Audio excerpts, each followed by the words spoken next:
নমস্কার বন্ধুরা, রুচির কিচেনে সবাইকে স্বাগত জানাই।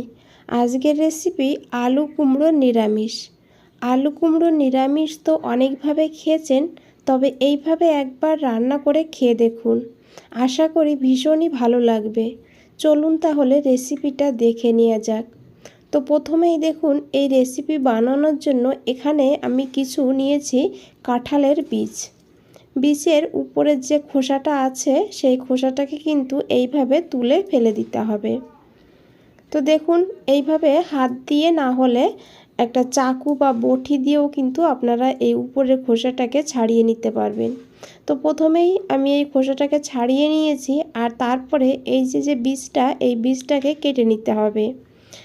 এইভাবে একটু কেটে নিলে তাহলে ভেতরে মশলাটা ঢুকবে, আর রান্নাটাও কিন্তু খুবই তাড়াতাড়ি হয়ে যাবে। দেখুন, সব বীজগুলোকে আমি এখানে কেটে নিয়েছি। এখন এই বীজগুলোকে ভালো করে ধুয়ে নিতে হবে।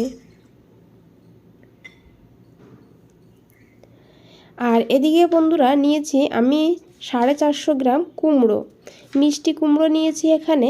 কুমড়োটাকে এইভাবে ডুমো ডুমো করে কেটে নিতে হবে। তো দেখুন, কুমড়োটাকে কেটে নিয়েছি, আর তার সঙ্গে নিয়েছি দুটো মিডিয়াম সাইজের আলু। আলুটাকেও কিন্তু কুমড়োর মতন করে ডুমু ডুমু করে কেটে নিয়েছি। আলু আর কুমড়োটাকে খুব ভালো করে ধুয়ে নিয়েছি। দেখুন কিভাবে সবজিগুলোকে কেটেছি। এদিকে বন্ধুরা একটা কড়াই বসিয়ে দিয়েছি। কড়াইটাকে গরম করে নিয়ে দিয়েছি 1 চামচ পাঁচফোড়ন। পাঁচফোড়নটাকে লো ফ্লেম করে ভালো করে ভেজে নিতে হবে। তবে একদম কালো করে ফেলবেন না, তাহলে কিন্তু তেতো হয়ে যাবে। হালকা লাল লাল হবে সেইভাবে পাঁচফোড়নটাকে ভেজে তুলে নিতে হবে। এদিকে দেখুন, আমি পাঁচফোড়নটাকে ঠান্ডা করে তারপরে গুঁড়ো করে নিয়েছি। তবে কিভাবে গুঁড়ো করেছি একটু দেখে নেবেন।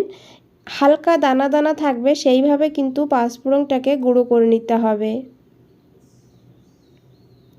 এই কড়াইতেই আমি দিয়েছি পরিমাণ মতন সর্ষের তেল। রান্নাটা অবশ্যই সর্ষের তেলে করবেন, তাহলে কিন্তু স্বাদটা বেশি ভালো হবে। তেলটাকে ভালো করে গরম করে নিতে হবে, আর তারপরে দিয়ে দিতে হবে এখানে কেটে রাখা আলু আর কুমড়ো।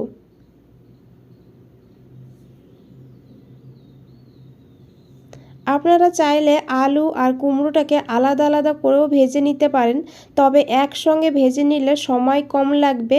তো সেই কারণে আমি একসঙ্গে কিন্তু আলু আর কুমড়োটাকে ভেজে নেব। তো ভালো করে একটু মিশিয়ে নেওয়ার পর দিয়েছি এখানে অল্প করে একটু লবণ, আর দিয়েছি এখানে অল্প করে একটু হলুদের গুঁড়ো।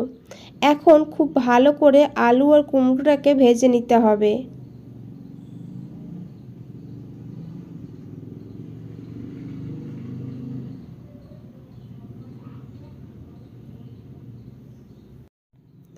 দেখে বোঝাই যাচ্ছে আলু কুমড়ো কিন্তু প্রায় ভাজা হয়েই গিয়েছে।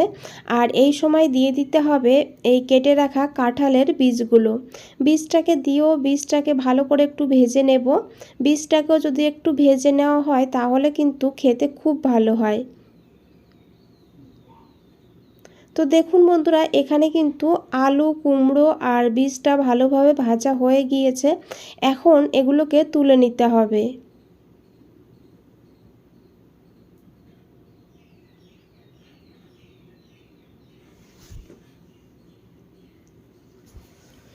এই কড়াইতে দেখুন একটু তেল রয়ে গিয়েছে, এখানে আমি আরও অল্প করে একটু তেল যোগ করে দিয়েছি। তেলটা গরম হয়ে গেলে দিয়ে দিয়েছি অল্প করে একটু পাঁচফোড়ন, দিয়েছি দুটো শুকনো লঙ্কা, আর দিতে হবে এখানে তেজপাতা। তবে তেজপাতাটাকে একটু ছিঁড়ে দিয়ে দিয়েছি। এখন এই ফোড়নটাকে ভালো করে একটু ভেজে নেব। ফোড়ন থেকে সুন্দর একটা গন্ধ বেরিয়ে গেছে। এখন এখানে দিয়ে দিতে হবে টমেটো। এখানে আমি একটা মিডিয়াম সাইজের টমেটো এইভাবে ডুমু ডুমু করে কেটে নিয়েছি। দিয়েছি পরিমাণ মতন লবণ।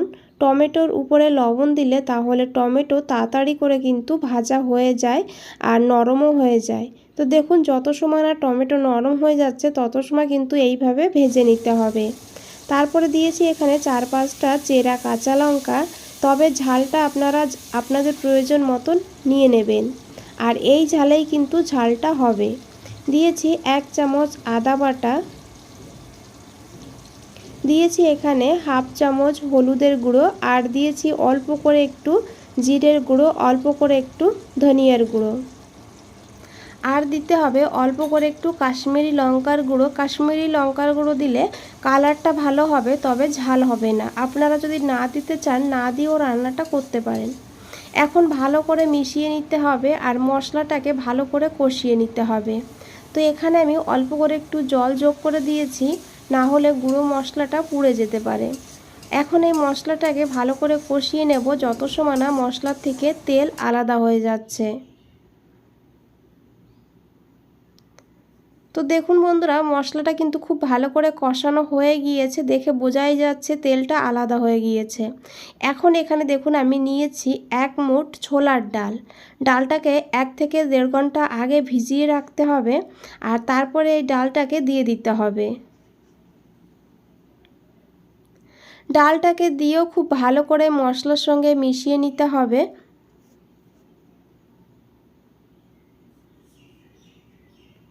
আর তারপরে গ্যাসের ফ্লেমটা একদম কমিয়ে দিয়ে ঢেকে রেখে দিতে হবে 2 মিনিট। 2 মিনিট পর ঢাকনাটা সরিয়ে নিয়ে খুব ভালো করে একবার মিশিয়ে নিতে হবে। তো দেখুন ডালটাও কিন্তু বেশ ভালোভাবে মশলার সঙ্গে ভাজা হয়ে গিয়েছে। এখন এখানে দিয়ে দিতে হবে ভেজে রাখা কুমড়ো, আলু আর কাঁঠালের বীজগুলো দিয়ে খুব ভালো করে মিশিয়ে নিতে হবে মশলার সঙ্গে। যে কোনো নিরামিষ রান্না এইভাবে একটু সময় নিয়ে কষিয়ে কষিয়ে রান্না করলে খেতে কিন্তু দুর্দান্ত হয়। তো দেখুন বন্ধুরা, খুব ভালো করে মিশিয়ে নিয়েছি, তারপরে ঢাকা দিয়ে আবারও 1 থেকে 1.5 মিনিট রেখে দিতে হবে। আর 1.5 মিনিট পর ঢাকনাটা সরিয়ে নিয়ে খুব ভালো করে একবার মিশিয়ে নিতে হবে। প্রায় কিন্তু এখানে আলু কুমড়ো সিদ্ধ হয়ে গিয়েছে। এখন এখানে দিয়ে দিচ্ছি জল, পরিমাণ মতন জল দিতে হবে। এই ছোট বাটির 2 বাটি গরম জল এখানে আমি যোগ করেছি, দিয়ে খুব ভালো করে মিশিয়ে নিয়েছি। এখন এখানে দিয়েছি অল্প করে একটু চিনি, চিনিটা দিয়ে খুব ভালো করে মিশিয়ে নিয়েছি। যেহেতু কুমড়োর নিরামিষ, তাই অল্প করে একটু চিনি দিলে খেতে খুব ভালো হবে। তারপরে ঢাকা দিয়ে রান্না করব 6 থেকে 7 মিনিট লো টু হাই ফ্লেমে। 7 মিনিট পর ঢাকনাটা সরিয়ে নিয়েছি। এখন একবার খুব ভালো করে মিশিয়ে নেব। তেজপাতাটা তুলে ফেলে দিয়েছি। এখানে কিন্তু সমস্ত কিছু ভালোভাবে সিদ্ধ হয়ে গিয়েছে। দেখুন কাঁঠালের বীজটাও খুব ভালোভাবে সিদ্ধ হয়েছে। এখানে ডালটাও দেখুন গোটাই দেখা যাচ্ছে, তবে কিন্তু ডালটাও সিদ্ধ হয়ে গিয়েছে দেখুন। আর আলু কুমড়ো তো আগেই প্রায় সিদ্ধ হয়ে গিয়েছিল। আর এখন দিয়ে দিয়েছি এখানে সেই ভেজে রাখা 5 ফোড়নের গুঁড়োটা, দিয়ে খুব ভালো করে মিশিয়ে নিতে হবে। আর এই 5 ফোড়নের গুঁড়োটা অবশ্যই কিন্তু এই রেসিপিতে দিতে হবে, এর কারণে স্বাদটা কিন্তু ডবল হয়ে যায়। দিয়েছি অল্প করে একটু ঘি দিয়ে খুব ভালো করে মিশিয়ে গ্যাসটা বন্ধ করে 5 মিনিট স্ট্যান্ডিং টাইমে রেখে দিয়েছিলাম। 5 মিনিট পর ফিরে এসেছি। বন্ধুরা, আশা করি দেখে বুঝতেই পেরেছেন কতটা লোভনীয় লাগছে। আর এই রেসিপিটা ভাত, রুটি, লুচি, পরোটা সব কিছুর সঙ্গে খেতে দুর্দান্ত লাগে। বন্ধুরা, রেসিপিটা ভালো লাগলে অবশ্যই একটা লাইক করে দেবেন, চ্যানেলটাকে সাবস্ক্রাইব করে পাশে থাকবেন। আজ তাহলে এই পর্যন্তই, ফিরে আসছি নতুন কোনো রেসিপি নিয়ে। ভালো থাকবেন, সুস্থ থাকবেন। সবাইকে অনেক অনেক ধন্যবাদ এত সময় ধৈর্য ধরে রেসিপিটা দেখার জন্য।